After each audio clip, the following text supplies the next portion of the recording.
இந்த ஆம்புலன்ஸ் அண்ணாக்களை பற்றி கொஞ்சம் பேசணும். அவங்க என்ன பண்ணுறாங்க, சைரன் போட்டுக்கிறாங்க, எக்ஸ்ட்ரா ஹார்னை விடாமல் அமுக்குறாங்க. அப்போ என்ன ஆகுது, நம்ம முன்னாடி போகிற வண்டியில் அவங்க பதட்டத்தில் லெஃப்ட் ரைட் பார்க்காம உடனே திரும்பிடுறாங்க. ஸோ அதுக்கு பின்னாடி வர வண்டியிலோ இல்லை சைடு ஏறுற வண்டிங்களோ கொஞ்சம் சிக்கலாகிடுது.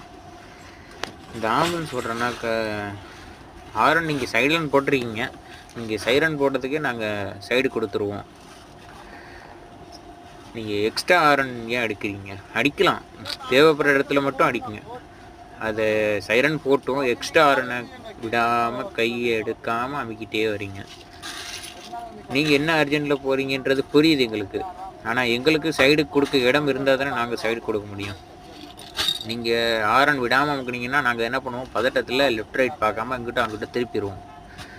அப்போ அடுத்த வண்டிகளுக்கு இடைஞ்சல் கொடுக்குற மாதிரி ஆகிடும். ஸோ அதை மட்டும் கொஞ்சம் பார்த்து ஓட்டினீங்கன்னா நல்லாயிருக்கும். ஹாரன் அடிங்க, தேவைப்படுற இடத்துல மட்டும் அடிச்சுக்குங்க. எல்லா இடத்துலையும் விடாமல் அமுக்குனீங்கன்னா ட்ரைவ் பண்ணுறவங்க வயசானவங்கள கூட இருக்கலாம், அவங்க கொஞ்சம் பதட்டத்தில் அங்கிட்ட திருப்பிடுறாங்க, சைடு வர்ற வண்டி பார்க்காம. நீங்கள் பார்த்து சேஃபாக ட்ரைவ் பண்ணுங்கள். Take care. Love you all.